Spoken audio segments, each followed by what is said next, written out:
Hi, and welcome to TV My Husband Hates. I'm Cat Sims. And I'm Reagan Kempton. And we are reality TV addicts. Addicts, aficionados. Ooh, I like that.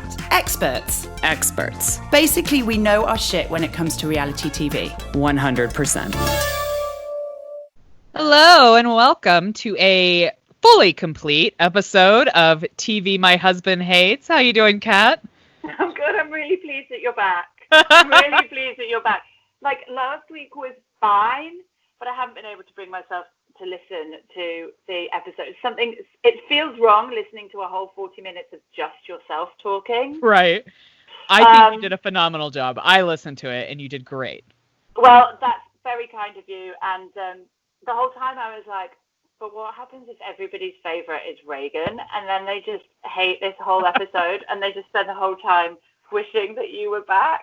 No, see, I'm doing a solo one next week because Kat's going out of town, and my fear is the exact same thing. Like, they just want to hear Kat. I'm really nervous about doing it next week. Oh my God, it's triggering all of our insecurities. Especially because this is when Real Housewives of Beverly Hills is getting super exciting, and I really wanted to talk about last week, so I was almost like, can we postpone our vacation? Can I just get the podcast done and us leave on like Saturday afternoon instead of Friday morning? But I'm sure the that kids would have needed gone down it. like a shit sandwich. Yeah, he would not have been pleased. Well, I'm a bit gutted that I'm not going to be discussing Beverly Hills next week because Rome looks like it is going to kick off. I know. So that's what, like, I feel it, like, it, you know, you did a great job. I hope I can stand up to like your solo episode and be as put together and well informed of all that. I'm sure you will. I may need to reach out to our listeners and like have people give me their opinions, because I think you're right. I think it's weird when you're talking about a show and you're just spouting like your own take on it. I don't know. Well, yeah, because sometimes 9 times out of 10, we always pretty much agree on something, but then sometimes we're like, what? Is that what you thought? So it's like the whole time going, oh my God, what if I've read this completely wrong? Like, I've been on my period. The hormones could have totally skewed all of my perceptions. Everybody could be screaming at the podcast going, the fuck is this bitch talking about? I had nobody to bounce anything off. Obviously, my husband was like, I don't give a shit. Yeah. So I just had to wing it. But if anybody feels like I got anything completely wrong, then feel free to shove it up your ass. No, I'm joking. Feel free to email us at hey@tvmyhusbandhates. And while we're on the old housekeeping bits and bobs, just please rate and review if you can. That would be wonderful. Yes, we got a couple new reviews this week, and it made me super happy. So keep it up. I love to hear what you guys think of us. Yeah, I do too, and it really makes a difference to us. So if you can take a minute, then we would be very, very grateful. But yes, this week we've got 4 shows again. Below Deck Med, $1 Million Listing LA, those crazy bitches in Beverly Hills, and the other crazy bitches in New York City. And there is quite a lot for us to discuss. There's some big chat this week. Big chat, but I feel like before we get started with Below Deck Med, we need to play a special message that somebody got for their birthday. Well, you want me to have you got it there ready? Yeah. Oh, yeah. You're so much more organized now. So let me show you a bit of context. So I turned 39 last week. I know. I don't look it. I look 49. And Reagan finally, have to say, the absence was noted. Finally said, I'm joking, it wasn't. Finally sent me a birthday card. And funnily enough, you WhatsApped it to me, and I didn't even look at it for a couple of hours because I had the kids, so I was like, I'll deal with that later. Yeah. And then when I did look at it, I did like a wee and an excited fart all at the same time. Like, I have never. It was so unexpected, and it was the best birthday present ever. But basically, Reagan did good. So this is what she sent me. Okay. Oh. I want to say happy birthday. Hold on. Sorry, technical difficulties. Here we go. Hi, Kat. It's Malia from Below Deck Med. I want to say happy birthday because I hear you just had a 39th birthday. So happy birthday. I hear that you and Reagan also do a podcast called TV My Husband Hates, which sounds I'm sure Below Deck is on that list. But I just want to say happy birthday and thank you for being such a huge fan of the show, enough to even have a podcast. I hope that you have an amazing celebration. Hopefully you're somewhere pretty cool and can, celebrate it up. But yeah, sorry if it's a little loud. I'm here in the bridge. But yeah, happy birthday. There you go. A personalized happy birthday message from Malia White for me from Below Deck Med. Taking it to the bridge for me. Taking it to the bridge. I have never been more excited. And also the weird thing was when I finally got it, I was completely alone in the house. I was like, I can't show anybody. But I'm just going to post it all over social media if it is. I'm so glad. Yeah. So for those of you who would like to do the same thing, if you go to Cameo, you can actually look up all your favorite Bravo celebrities and request a, kind of message to be sent out. The prices vary tremendously. And then they take like 5 days to do it. So I played it very cool because I really wanted to tell Kat right away that this is what I did, but I was like, no, because what if Malia can't get to it and then it just like comes to nothing? It should be really embarrassing. So, anyways, it was a 5-day wait, but Malia came through and happy birthday. You know what? As well, it couldn't have happened on a better day because I was supposed to be meeting like 5 or 6 of my best girlfriend mates in the park for drinks to celebrate my birthday because we still can't meet inside and pubs and bars are just not really that fun places to be at, even though they're open. It's just a bit weird. But it's absolutely pissing it down with rain, so I had to cancel it. So I was so gutted because that would have been the first time I would have seen my girlfriends during lockdown.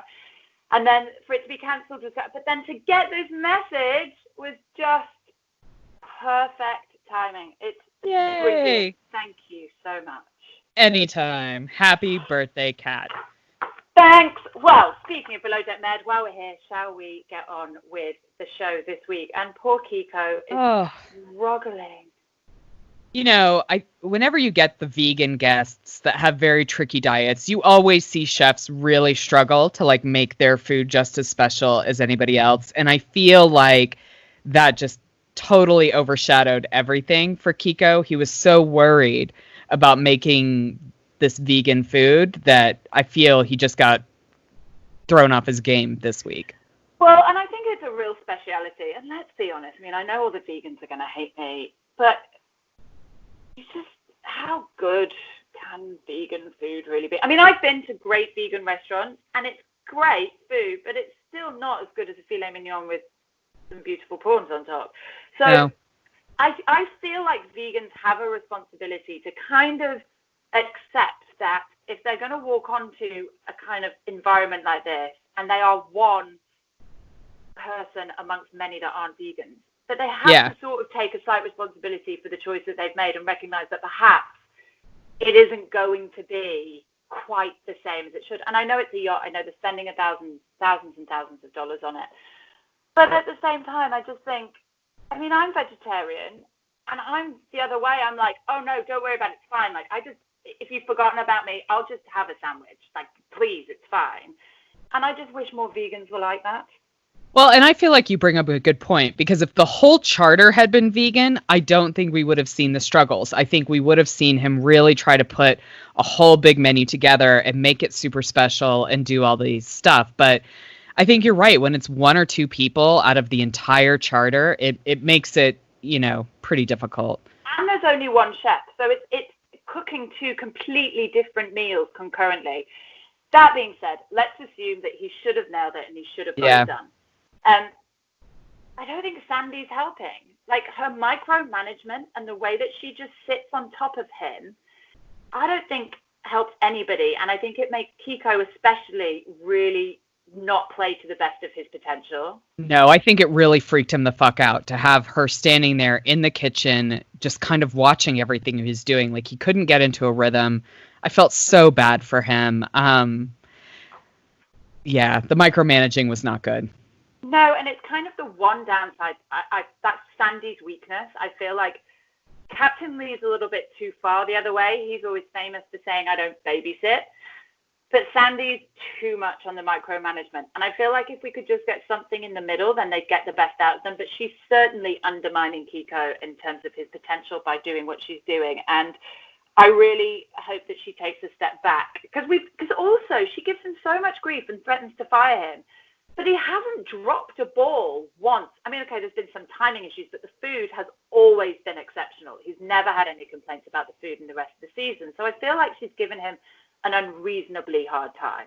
Well, and he's not even been a dick to anybody either. Like, he's kept it cool. He's kept it light. I mean, we've definitely seen bigger dickhead chefs in past seasons. And I mean, I feel like she came down way harder on him than she even did to the Russian lady last season, who was like giving the grossest looking nachos I've ever seen in my life to people. I agree, and I don't know why it is. I mean, I know that she puts a lot of emphasis on the food, and obviously it is a key part of the charter. Yeah. But I feel like everybody else is given a little bit of room to not have their best day. But Kiko, when he's under really serious pressure and still 90% delivers, yeah, he still gets it in the neck from her. Do you think she kind of reacted that way because he had handled the last charter so well? Like with that 6-course tasting menu, he really churned out all those 72 plates. Like, do you think maybe her expectations were set high because of the last charter, and then because this one went the opposite, maybe that was like a shock factor? I think that's definitely it. But I also think that you have to, as a captain, recognize who you've got on board. And yes, the priority is the guests and making sure they're happy. And if they're saying we're not happy, then as far as they're concerned, Sandy has to be seen to be doing something. But I feel like she could have gone back to Kiko and gone, look, I recognize this is a difficult charter. The vegan is tricky. Even having a nice vegan around is tricky, but having a tricky vegan around is really uncomfortable for everybody. And he was kind of a dick. Yeah, he totally was. I felt like it didn't really matter what came out. He was never going to be happy about it. No. Unless he was going to present a vegan steak, like, he was going to be pissed. Do you know what I mean? Yeah. So I just feel like she's missing that step, but I don't know. I know that he's great, and I think you're never going to get everything with a chef. You're never going to get a great temperament, the perfect food, great timing and organization. Like with Kiko, you've got great food, great temperament. He's a little bit disorganized. Yeah. No, I'd agree with that. He definitely needs to work on it, but I hope he sticks around for the rest of the season. I really enjoy watching him. I think his food looks fantastic, predominantly, and his attitude is just so refreshing. Me too. And for fuck's sake, if Pete's allowed to stay, then Kiko cannot get fired. Well, and my point is, she's not even coming down on Hannah that badly for this charter, and Hannah was pretty MIA for the entirety of the charter, and she didn't come down on her as hard, which, in my opinion, is actually more important. Hannah was away with the fairies and the interior is really suffering because of it, because like Sandy said, she's just not leading. And I feel like, and I said this in the last week's episode, like she's so insecure with Bugsy around, and she's waiting for Bugsy to show her up. But the only person who can show Hannah up is Hannah, and she's doing it herself. Yeah, like it's almost paralyzed her, so now she's being really shit. So Bugsy is going to have to take over at some point. And Bugsy, listen, I like Bugsy, but she's not here to be second stew. Like, I genuinely think that she can get, it's on her mind to try and get to chief stew. I think that's what she wants to do. And right now, I wouldn't blame Sandy if she made her chief stew. Not at all. I mean, I think it's totally unforgivable to leave the guest for 45 minutes at the breakfast table and never check in on them. I mean, I've worked service before, and that is, I can't even imagine how that would happen. Like, all you're waiting for when you get up in the morning is for guests to arrive. Like, that's it. So I don't understand how they dropped that ball. And then when Hannah's called out on it, her immediate response is, oh, Jess was supposed to radio me. No, it is not Jess's responsibility. She's third stew. You are chief stew, and the buck stops with you. Start just fucking not man up. What am I talking about? Step up and do the fucking job and take accountability, Hannah, because it's tedious. Yeah, and quite frankly, it's boring to watch. boring to watch. I'm like, your princess thing shtick Yeah. was like amusing at first. Now I'm bored, and actually I'm respecting and liking the people that do their job. I'm in love with Malia. Obviously, we're now best friends. That's fine. Bugsy is crazy extra, but I can respect her because she's killing at her job. Same with, Sandy. But if you don't do your job, then I'm going to think you're a dick. No, I mean, especially talking about Malia. She, we kind of saw a different side of her this week due to Rob's sensey behavior. Oh, yeah. I mean, I don't blame her. I felt like she had a reason to be pissed. I also felt she was a little bit more impatient this week than most weeks, but who Right. knows what's going on. But I'm sort of going off Rob a bit. I'm going off Rob and Jess a bit. Like the whole him like telling Malia that she needed to like raise her energy, like just the whole energy chat really fucked me off. Because it's like, no, you just need to get off your ass and move when she asks you to move. Like that is literally your job to do what Malia says. We all like a sensitive guy, but like when you get precious about it, nobody finds that. You never use your sensitivity as an excuse not to do your job. No. I mean, she just needed everybody to move a little bit fucking quicker, and they were all fannying around like I've never seen anything. They were like, it would have driven me mad watching him try and pull out that slide on that jet ski. Like, no, I don't know what stopped her from like jumping down and ripping his head off and just doing it himself. Throwing him off the boat into the water. Like, that's what I wanted to see. I am done with you. Yeah. But yeah, I mean, again, though, she never misses an opportunity to be an excellent human being, because even after all that, she goes back to them as a team and says, listen, I'm sorry if the communication wasn't right. That's on me. Like, and she takes that, and I'm literally in awe of her, because I'm like, when is she going to fuck up? Yeah. We all have to, right? Right now, she's superhuman. Yeah, no, she's kicking ass. And, speaking of the deck crew, I feel like this was the first episode I could really tell that Pete had been cut out a lot of it. Because literally the only time we saw him was when he was on time for Anger Watch. Oh, yeah, and then, he got in the boat and, like, moved the slide. It was, like, the 2 times we saw Pete this episode, which is good. Yeah, and I think that is good. I mean, the less we see of Pete, the better. So maybe that is it. Maybe that's him for the season. What I do think, though, is if he does, like, I'm not convinced that if he didn't go into some sort of controversial circumstance that they wouldn't cut it out. I feel they'd still use it. I feel like that's what they did with him up until then. Like, while the controversy was raging, they used him and then they cut him out. But, I guess it's a start. It's a start. Yeah, no, but I mean, if he does end up getting fired, I hope they show that. Like, I hope he just doesn't just disappear. Like, I hope we kind of understand if he's gotten fired from the boat, because I do feel that was where it was heading. So this episode was a little bit weird for me, because I was like, oh, he's just not around anymore. Like, did he start doing better or what? Like, I still wonder what that dynamic is. Well, I think he did start doing better. Like, there was definitely a moment last week where he's like, I'm just going to be professional, Pete. Like, basically, he decided that he was just going to hide all his misogynistic, sexist shit. The thought of actually changing that didn't occur to him, so I was just going to keep it to myself. Yeah, these guys, I'm just going to bury it deep down. I'm still going to be a dick. I'm just not going to let people see it. Yeah, right? So that's his MO right now. So far, that's serving him well. So maybe that's the way he's going to go, and he'll just quietly sort of while out the rest of the season.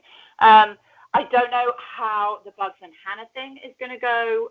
The guests are clearly recognizing that Bugs is better than Hannah. And I think when they say better, I think they just mean not as much of a resting bitch face all the time, because that's Hannah's big problem. Yeah, she looks so it really fucking is. Miserable, and she's so rude to everybody.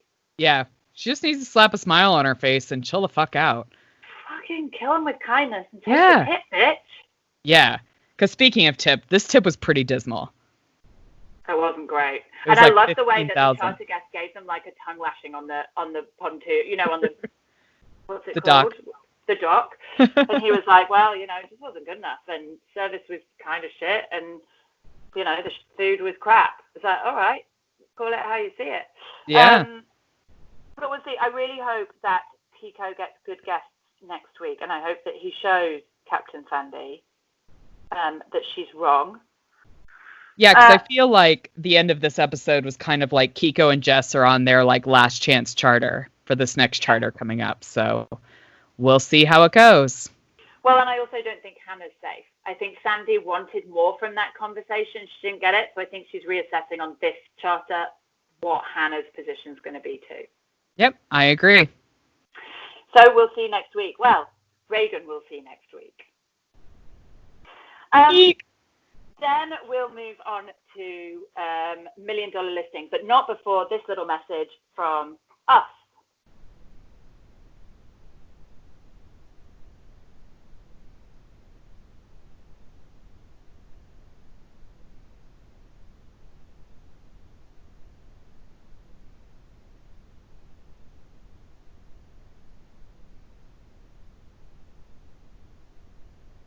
Okay, so $1 Million Listing. Yeah, I felt like this episode this week was a little quiet. I only took like half a page of notes. I just kind of watched it and enjoyed it, but I don't feel like it really threw up anything. No, I've got to agree. I worry that this might slip into the same problems that we found with New York, that there's not that much to talk about. I was hoping that the drama between Tracy and David and James would kind of give us something that maybe Frederick would stick around and provide some stuff too, but it doesn't look like that's happening. So we'll see. Let's see how it goes. I mean, I'm always here to talk about Tracy Tutor though, because my girl crush on her is growing by the week. She's so phenomenal. And this house in Pasadena was gorgeous. I love a mid-century modern house, and this ticked all my boxes. That was my house porn for the week. Well, it was truly beautiful. And also what I loved about it is that obviously that whole thing that she had with James and David was about moving into the Pasadena area, and she didn't get the listing, and that's fine, and they did what they needed to do. But now this is how she moves into Pasadena, and she sells it within 2 weeks, and she's done. And I just think, you know what, she knows how to bide her time. She knows what battles to fight. She's a kick-ass negotiator. And by the way, when I asked on stories who they thought the best negotiator was, hands down, it was Tracy Tutor, followed by Josh Flagg. Yeah. I will just mention here that Tracy Tutor did vote for herself on our... Hey, good for her. Which I'm fine with. Absolutely. I just love that she's here for it, and she's on TV My Husband Hates. That's great to me. But yeah, I just think she is every week even more impressive. And well, and so is her team. Like, her team sold her house for for what she wanted. And so she's kind of unburdened with her marital house now. And it'll be exciting to see where she goes. I hope we get to see like her rental, like wherever she moves. I want to see what that looks like. I also hope that she goes and gets that Mick Jagger jacket. Hell yes. That jacket was everything. Was it $21,000 or $25,000? I thought it was like $2,500. No, I think it was like... Was it 25 grand? Yeah. Huh.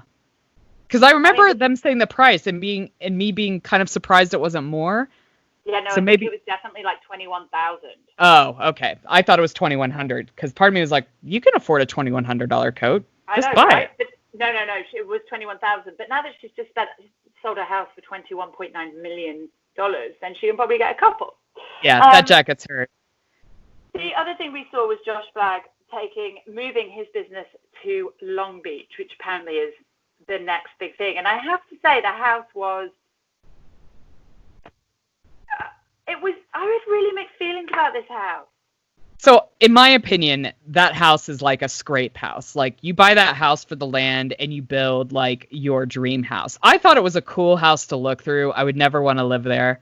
And it would take a lot of work to get it where it needed to be, I think, for anybody. And when you're asking $12 million, to me, that seems like a lot. But I thought it was interesting to look through. And I really appreciate Josh Flagg's knowledge of architecture and house style from all different decades. in California. Yeah, he's got a real passion for it. And I think, frankly, that's what saves this listing for him, because he turns up 45 minutes late. And I think it is really his deep-seated knowledge and passion for architecture and the kind of little touches in that house that nobody else noticed that got him that listing. Because there's no way on hell that an agent would normally get a listing if they're 45 minutes late. No, not at all. I wouldn't have even still been there. I would have left. No. Yeah, you would have been. See ya. Yeah. But we'll see if he sells it. The thing that I'm starting to realize about Josh Flagg is, for all his kind of elegance and old Hollywood suave chicness, he's kind of really fucking chaotic, right? Like, look at his crazy office compared to the offices of everybody else. And the way that he's always late. And even his party, and I know he's not a big party thrower, but if you just compare his party to Tracy Tutor's party, it just felt a bit like a kid's birthday party. Do you know what I mean? So this is what I wonder about Josh Flagg, because his family has money. So, like, he's old money, right? Like, he is really used to all the fine things and whatever. I just don't think he gives a fuck. Like, I mean, he does give a fuck, but I don't think he's showy like that because he's always had it. Whereas if you compare, like, the newer real estate agents, like, they've all made their own money. They didn't come from it. They've grafted. They've gotten it. So I feel like they're a little bit more showy about it, which makes for a better party. But I feel like Josh Flagg, I mean, I don't think he takes it for granted. I think that's the wrong term, but, like, he feels he doesn't have to be showy about it because he does have it, if that makes sense. And I totally get that. But if I was working in that office, if I was Bobby or the woman, his name, who's, I forget what her name is, but she's chief operations. She basically holds the whole fucking shit show together. Yeah. If I was either one of them working in that office, there is no way I wouldn't go in and tidy. Like, there is no way I wouldn't go in and tidy that office and sort that shit out. It would just be too fucking much for me. So did you hear that, Josh Flagg? If you want someone to come run your shit and tidy your office, Cat's available. I am actually looking for a job, so I'm here, willing to relocate. And then finally, Josh Altman. No James and David this week, but Josh Altman really impressed. I mean, I think he's always impressed me. There are things about him that I don't warm to, but I do like that he is a straight shooter, and I think this episode really showed why and how. Totally. I loved his honesty with that developer about, that price is too high. It's going to sit here for ages. If you want to sell it and you want to sell it now, this is the price it needs to be. And I think that seller is going to regret not hiring Josh, because I think that's exactly what's going to happen to his house. Well, and I think it just shows integrity, right? It's like, listen, I could say 15 million. I could give you the number that you want to hear, but I know it's not the right number and it's not going to work. And I think what we'll find is he'll come back around to Josh eventually when it doesn't sell. Yeah. But God love him and his ridiculously obnoxious office wall. I didn't find it that obnoxious. Like, I kind of understand what he's going for. I mean, it was smart marketing. Don't get me wrong. Smart marketing. But I just think it was a little bit self-indulgent. But that's fine. I did also cry when he talked about his dead dog, Diego. I could have said that more sensitively. Sorry. His dog that passed away, Diego. I did have a little cry. But then after that, I just went back to, how I feel about Josh Altman, which is...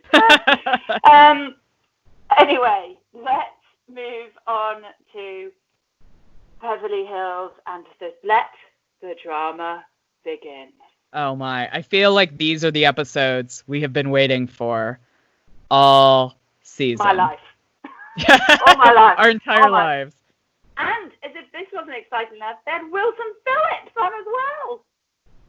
I mean, somebody's gonna make you want to turn around. I mean, listen, if that's not the best song, one of the best songs ever written in the world, then I don't know what is. No, hands down. And say what you will about Kyle, she can fucking throw a party. She can throw a fucking party. I don't hate Kyle. I like Kyle. I always have. Sames. I think she's just kind of the most normal out of them. I love that she loves being a mum. I love that that's her priority. I know she can be a bitch, but we can all be a bitch. As we've seen.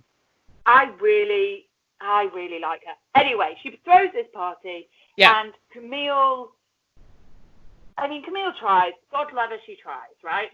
You know, I give her a lot of props for, with Teddy, owning her shit and being like, you know what? I did all that. It was terrible. I'm sorry.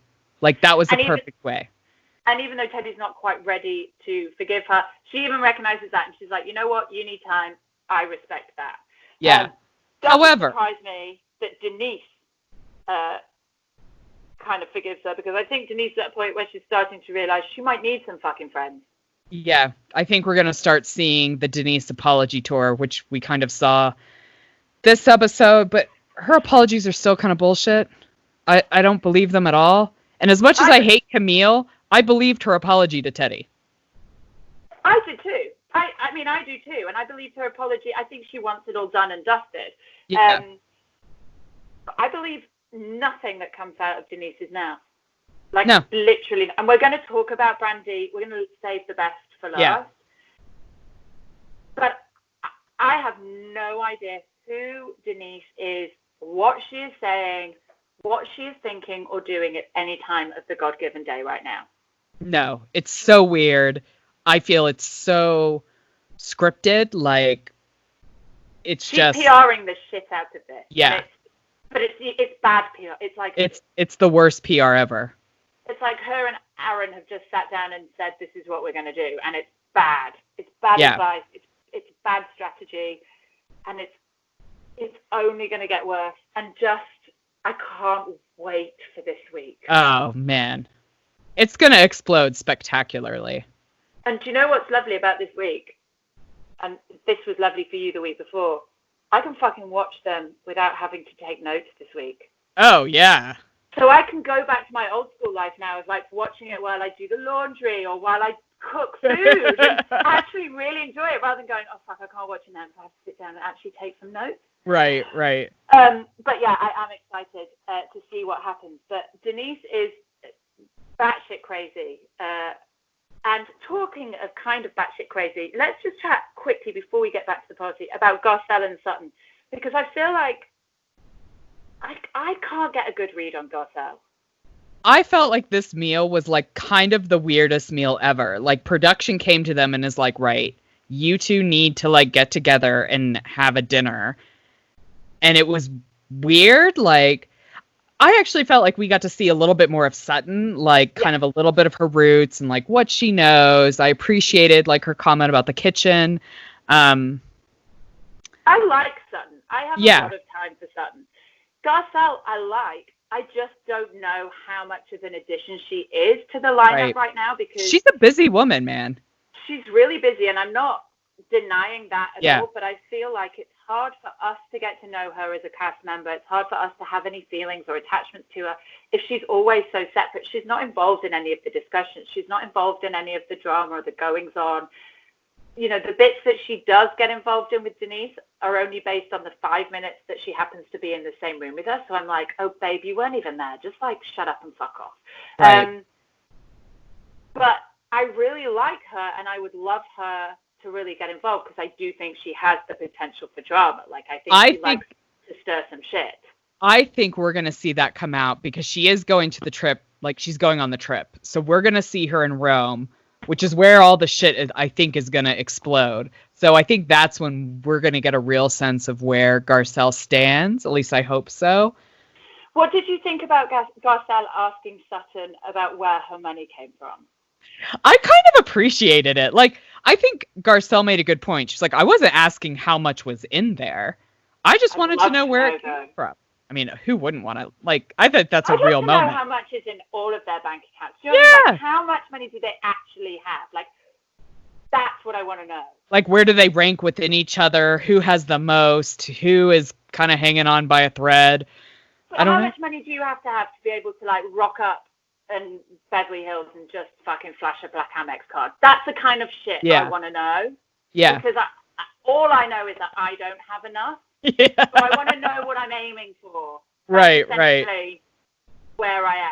But I think for me, Garcelle asking that question, like, made me like her a little bit more. Like, you know what? It's an honest question. And I like that when kind of Sutton skirts around it. And I mean, essentially she married a man who ended up doing really well, but she was with him for 17 years. Like, I don't think there's any shame about that.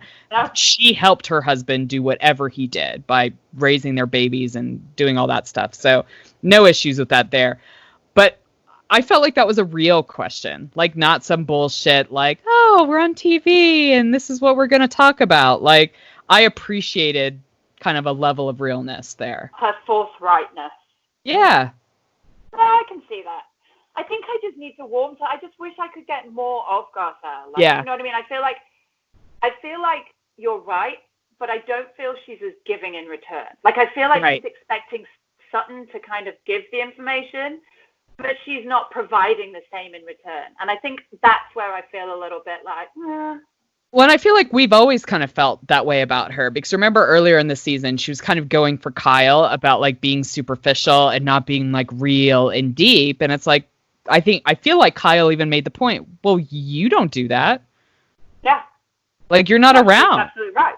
Yeah. Yeah. We'll see. I really hope she can. Well, she's in Rome, so yeah. If that's not going to be a bonding session, then I don't know what so. is. Nothing will be. We also see a little snippet of Lisa and Amelia and her house hunting requirements. Now, I know that a lot of this is probably fueled by anxiety. Like, there are some sort of anxiety things going on. Yeah. But at the same time, she's not really living on the same planet as us, is she? No, she's not. And what I love about Lisa Rinna is she's like, look at these monsters that I have created. I know, like, right? she takes full ownership for it. And it's just like, they've never had to work. Like, they've never had to do without, so she doesn't expect to. However, she is paying for the bulk of this place with her own money that she's made, so she can have all the requirements she wants. That's true. Lisa Rinna's only giving her $1,000 a month, which is, I say only, that's a lot of money. I was never given $1,000 a month. No, but you know what? Like, my first apartment in 2000, when I moved, like, from my suburban neighborhood to downtown Houston, was $400 a month. I wasn't given any money, but at the same time, $1,000's not loads when you're talking about like Beverly Hills real estate. No, not at all. But I also think she could probably afford to do it without the £1,000 from Lisa Rinna. Like if it's only £1,000 that you're giving, that you're giving her, then why not just say to her, just pay for it yourself? Like, $1,000 isn't buying you much extra in. No, maybe it pays to rent a parking spot every month. Or a doorman. But yeah, I did think it was interesting. And then, of course, we get to the good shit. Oh, my dear Lord. I love the way it was set up in this episode. So, like, at the party, we see Brandy, like, pouring drinks and talking about being in a throuple with Denise and Aaron. And Denise is like, I don't even know what a throuple is, which is total bullshit. Shut up, you absolute knob jockey. You know exactly what a throuple is. Stop trying to do this. I'm so innocent. Fuck off.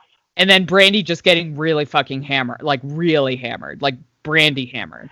She's like, Brandy, when she's pissed, because she has these legs, these phenomenal legs. She's like fucking Bambi on ice. Yeah, she's like a baby giraffe, like learning how to walk again. I have never seen legs like that. Like, she's falling over and these legs are like, it's a joy to watch. Like, I know it's not joyful for her, and I'm sure she's working through some shit, but it was, I rewound it 3-4 times. I loved it. I loved it so much. It didn't even look human. You're exactly right. It was like a baby giraffe learning to walk. It was the funniest fucking thing I've ever seen. Brandy, I fucking love you for that. Yeah. But honestly, I have always loved Brandy. I loved her when she was on the show. I love how open she is and honest about who she is. And I love how she's also just willing to tell you to go fuck yourself. I agree with all of that. But I don't know how honest she's being here. I do not doubt for 1 second the shit that Denise happened. Like, that's a given. I'm fine with all of that. But I also suspect with Brandy that there is some damage limitation going on here because, of course, she has been so vocal throughout all the seasons that she's ever been on about her moral kind of compass regarding cheating, having been cheated on. Like, that has been the one thing that Brandy has always said she will never do, she does not agree with, she thinks is 100% wrong. So do I believe Brandy when she says that she only ever did this with Denise because she thought Aaron was okay with it? I'm not 100% sure that I buy all of that. See, I actually fall on, like, I buy that. I buy that Denise would tell Brandy that to manipulate her into getting whatever she wanted. I believe that Denise would do that. I don't believe that, like, Brandy wanted Denise enough. Like, I just don't. I don't feel like Brandy would be, like, on the prowl for Denise enough to, like, really be the person that she cheated on. I feel like the story Denise told Brandy is plausible. Like, I think that is a plausible story. I think if I had met Aaron and Denise was like, yeah, Aaron doesn't mind if I mess around with girls, I just can't mess around with dudes, I'd probably believe that based on the Denise we saw last season. I mean, that is one way of looking at it, and I don't disagree that that's a possibility. But I also do think that there was a connection between the two of them. Like, Brandy is bisexual. I do believe there was a connection between the two of them. I don't know. I don't know. I think we'll find out. I think we're going to find out a lot more, and I think we're going to see what really happens here. And actually, at the end of the day, it doesn't really matter. No, it doesn't. Whether Aaron knew or didn't know. But I do think that what has become clear is that Denise is really playing people in her life like fucking puppets. Yeah. You know, with the whole story between the Brandy and Denise thing, the shit that kind of bothered me more was Denise being like, if Aaron finds out, he will kill me. Yeah, I mean... Because for me, we've seen, like, the microaggressions in him, like, don't talk to me like that again or I'll crush your hand, or, like, things like that. Do you know what I'm saying? Like, well, that way was... he talks to women in general. Like, yeah. You know, like, of course, when he's mad with them, he'll talk to them like that. But when he's mad with Denise, there's no doubt in my mind that he talks to her like that, too. Yeah. So, yeah, you're right. There's some fear there. But also, I just feel like, you know, Brandy kind of dishes the dirt on everything that Denise has been saying about the other girls as well. So she says, you know, that she hates Teddy. She thinks that she's lived in her father's shadow for so long. She's desperate to just be part of this group. That Erica's a cold-hearted bitch. Yeah. She doesn't like Kyle or Rinna either. I believe that. Oh, 100%. No doubt in my mind that Denise said all of that. I think we're starting to see the real Denise. Like, this is all season we've been like, is this just her trying to react to, like, this firefighting thing, or is this the real Denise? I think this is the real Denise. Like, maybe you can't be a child star and end up married to Charlie Sheen and come out of it a really reasonable, laid-back, cool, down-to-earth human being. No. I believe there's no way you can come out of everything that has gone on with her and be just chill and open and forthright. Yeah. I mean, she's kind of a psychopath. Yeah. And I feel like she's kind of been made that way. I mean, you know, I can't imagine the years living with Charlie Sheen and all the bullshit that he's pulled on her not having any effect on who you are. I think you become very guarded. I think you become more manipulative because you need control over what's going on in your life. Yeah, I'm not saying, I mean, I have no doubt that she's damaged. This is damage. But I do think that this is really dark. And I think that what Brandy, if everything Brandy says is true, then there is a lot to unpack. And I think you're right, the worry for her in that relationship with Aaron, either she's kind of making us feel that way about Aaron in some way, or he is that way. But either way, it's a very dark situation that Denise is in. And to be honest, you know, I'm not holding any love for Denise, but I do feel a bit for her that she gets herself to Rome, trapped in this kind of situation, and then all this shit comes out. I know, like, how timely is it? Like 18 hours before they leave for their trip, that Brandy, you know, Kim brings Brandy by, and Brandy has this, like, revelation to share with everybody. Like, no doubt in my mind, that first dinner in Rome is going to be like, bitch, what the fuck did you say about us? Well, and let's not pretend that Kim Richards is not at this as well. Like, there is no way in hell Kim Richards hasn't been going, you need to tell the girls. Like, you should really tell the girls. Tell the girls. Like, you know what? I have to take her clothes over. Why don't you just come with me? And then I'll bring you in, and then you can tell the girls. I have no doubt that this is what happened. And I don't think she's wrong to do it, because I do think it is a dangerous situation that Denise has put everybody in. But fuck me, if this isn't the best damn tea on the Housewives that I have seen for a long, long time, then the I looks do not know. that Kyle and Teddy are just giving each other after all that shit goes down is fucking gold. Like, I mean, but even if all the drama wasn't going on, if you just found out that two girls who you didn't know were and it's not that you have a problem with it, but if you find out that two friends that you've known for ages and ages suddenly started shagging each other, you'd be like, you would be a bit like, I need a minute to process it. But then to find out that, like, all this other shady shit's going on at the same time. And you're about to get on a plane and go away with these people. Oh, man, I can't wait to watch this week. I feel like you may need to just, like, text me your thoughts and opinions when you watch it. Do you think Denise isn't going to stay in Rome, is she? She's going to do that first dinner, and then she's going to fucking hightail it out of there. Who knows, man? Part of me wants her to just, like, stay and battle it all out and be like, you know what? It's fucking right. I hate all of you. Like, you all have your heads up. Like, I want to see, like, I don't want her to run away, because for me that would be so dissatisfying. But you know what I think's weird? And this is sort of taking a bit of a step back. But what I think is really weird is throughout this whole season and all of her crazy behavior, we've kind of assumed that it's because there's this sort of firefighting thing going on in the background. She's conscious that something's coming up. So when this party happened and Brandy was thrown into it, I expected there to be, like, immediate tension between them. To then see them be, like, all buddy-buddy and friendly, I was like, huh? Yeah. Like, so if that wasn't the reason for your craziness, what the fuck has been the reason for your mentalness this season so far? Like, what has shifted to make her into this new Denise that we... And also for Aaron, like, what has happened to the both of them that means they have transformed so majestically from normal human beings last season to crazy folk this season? Who knows? Maybe we'll find out. Maybe it is just this. I mean, I don't know. Like, maybe that was an act, like them just being cool with her and whatever. Maybe Aaron doesn't know. I don't know. I want all these answers. Then if it was an act, why not carry on the act? Like, why suddenly decide to be a dick on camera this season? I mean, it's just baffling, but it's... No, what I mean is, like, their craziness has been firefighting, but, like, just that scene with the three of them being buddy-buddy, that was an act, is what I meant.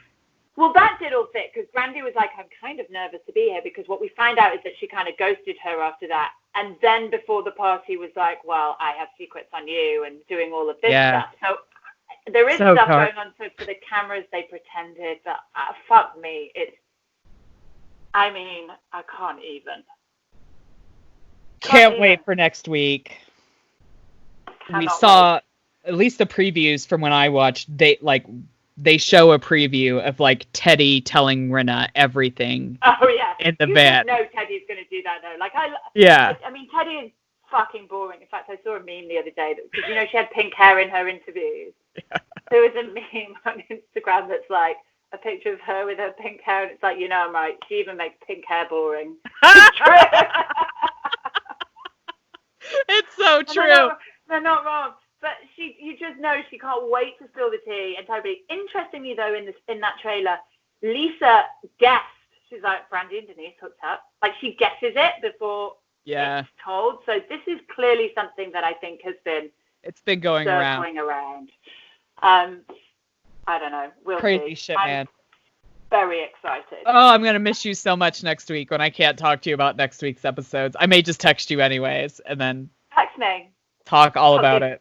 I'll give you some voice notes if you want some voice notes. We'll do all sorts. I'll just play your voice notes on everything. Like, Kat, what did you think about that? All right. Let's move on to New York City for the final show of this week. And again, I mean, I think the Housewives are really delivering right now. I was worried that they might not, but New York is just as batshit crazy. Well, they damn well better after being on hiatus for fucking ages. Like, I'm glad they're coming back strong and entertaining. Yeah. But the beginning of this episode with Luann was so fucking enraging to me.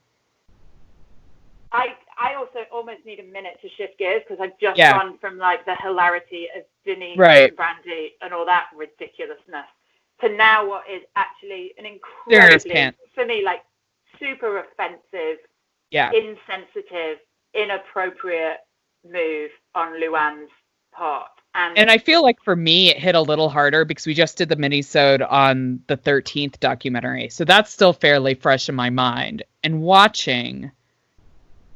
First off, let's just get this straight. Luann was sentenced to 3 felony charges and spent 1 night in jail. And it doesn't occur to her while she is stood in a room of black men and women who have been convicted of felony charges that there is a disparity in that needs to be, at the very fucking least, acknowledged. Thank you.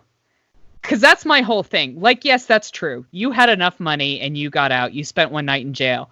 But could you maybe just say, you know, because I was a drunk-ass white woman on TV, I was able to get out. I know that's not the case for everybody. And that's my privilege, and it's appalling.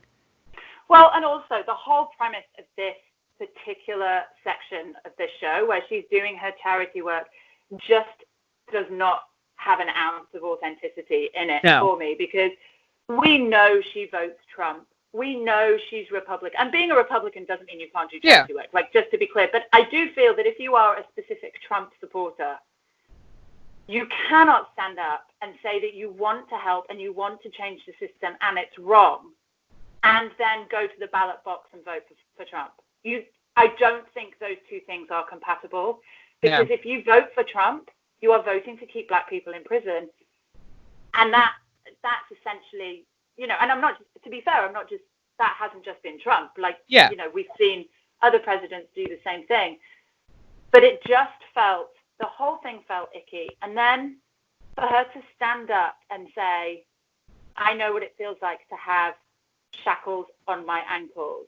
I mean, I understand what she was trying to convey, but to use that language, and she's a fucking idiot. Particular imagery, and to not be aware of what that's perhaps triggering, is so astoundingly offensive and narcissistic. Like, it's all about her. The only reason she's there is for her, right? She has the cameras there showing her doing all this lovely outreach and all this bullshit. And it's just like, it just made me fucking pissed off.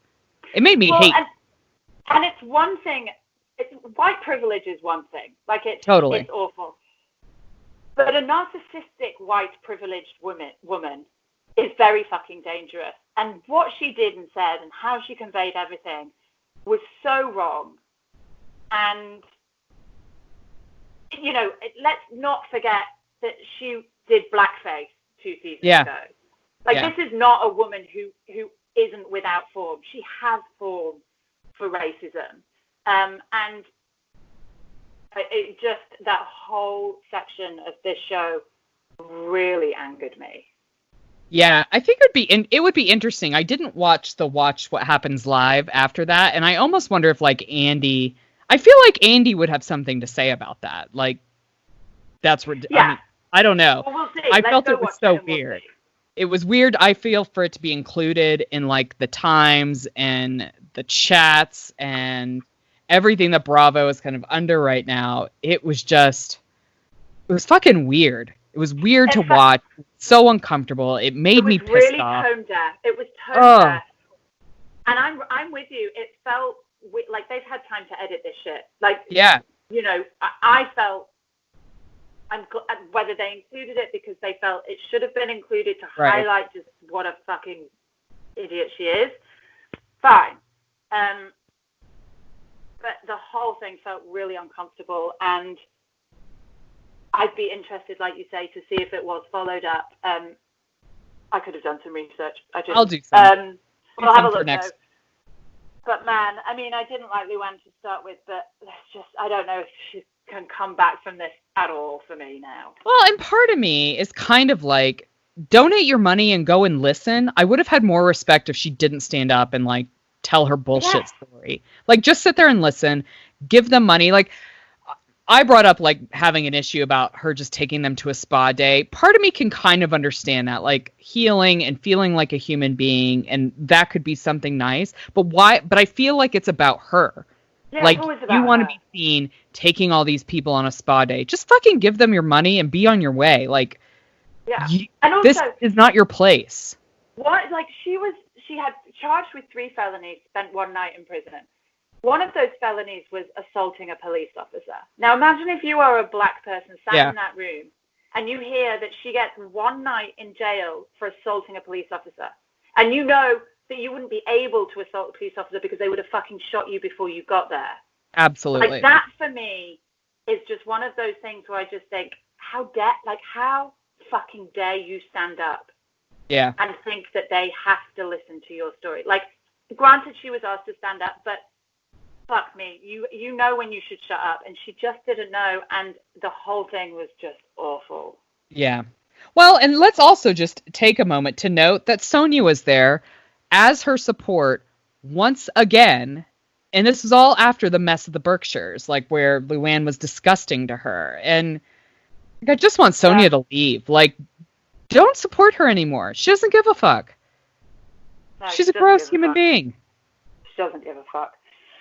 Anyway, let's move on. I feel like we've said our piece. I feel like I don't want to give Luann that much more airspace. So let's move on to Ramona, another Trump supporter, but that's fine. Avery and Mario having their birthday dinner together.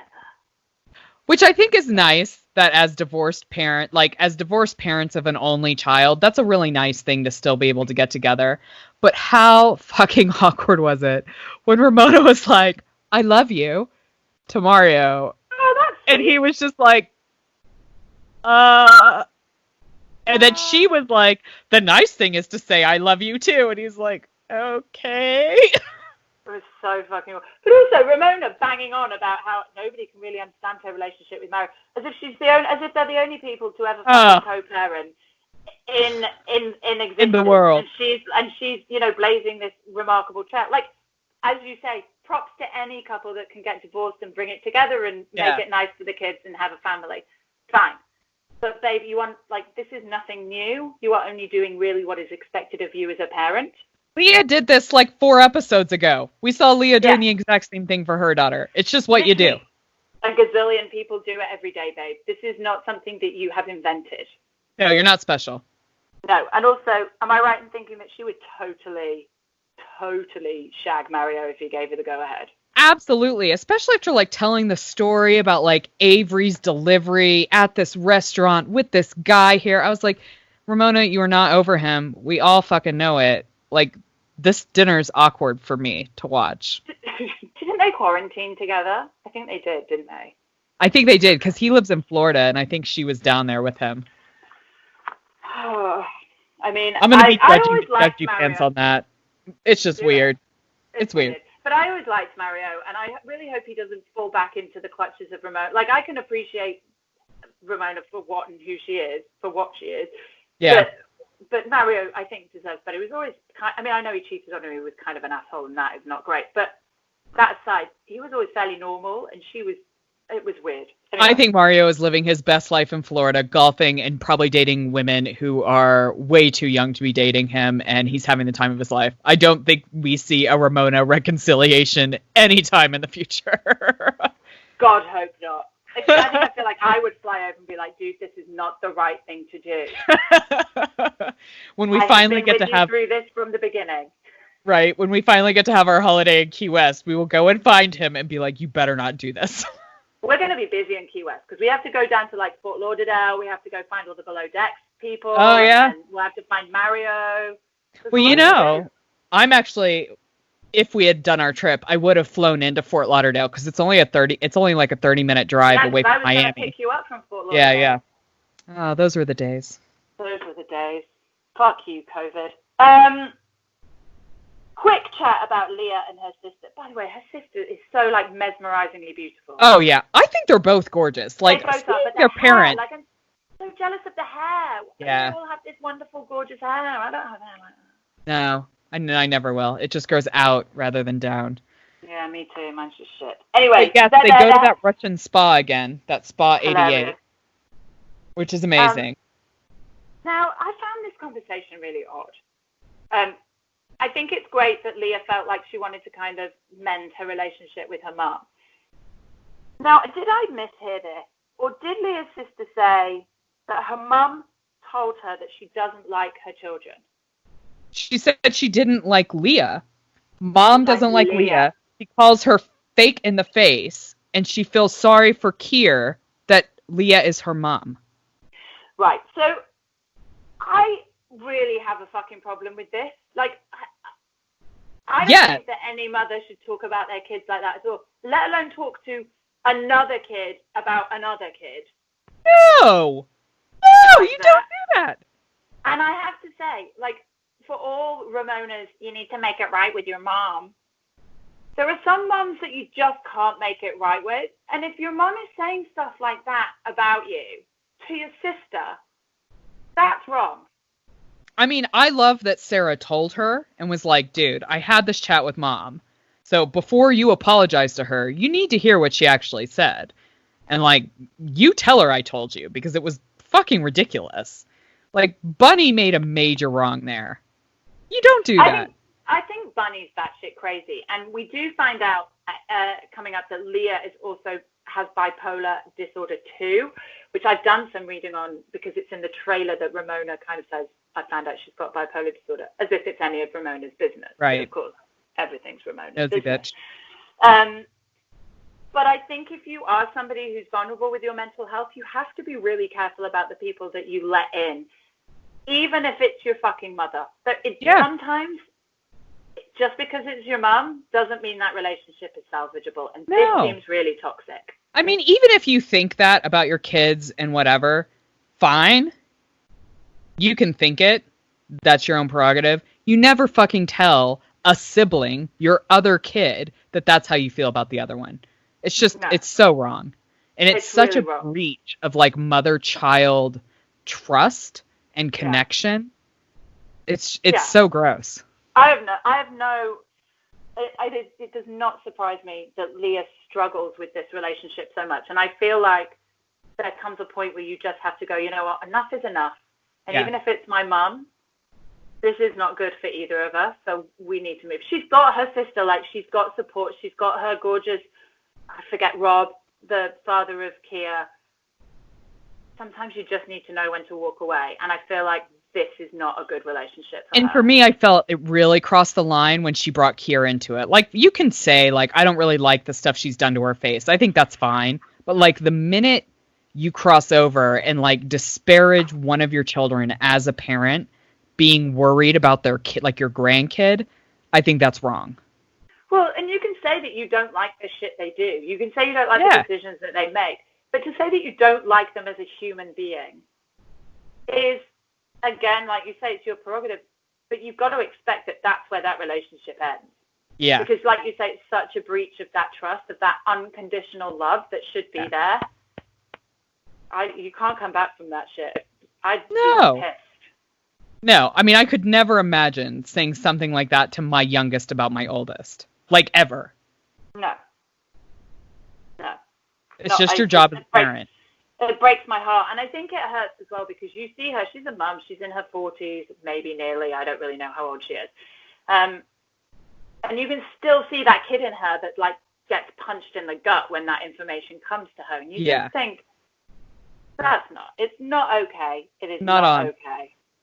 And then we go to Ramona's party, which I've said it before, I'll say it again. She's perfectly within her rights to throw herself a birthday party. She does not have to share it. Everybody needs to get the fuck over this.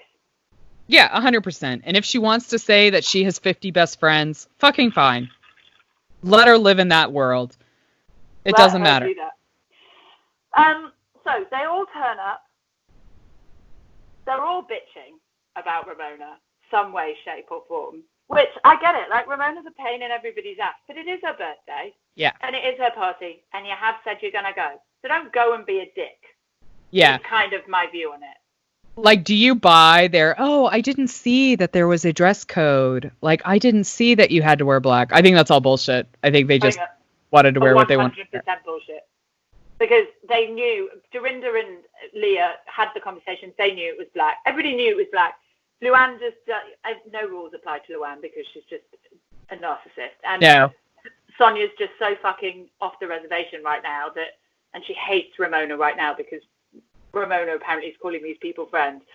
That she just turns up looking fabulous. And to give Ramona credit, she goes, no, I'm glad you're wearing this. You should shine too. Yeah. But great. Still, Sonia has ants in her pants about this party, and it just descends into chaos. Yeah. What are your feelings, though, on the whole end finale? What are your feelings on what Leah and Elise and Luann are kind of doing, and Ramona's reaction?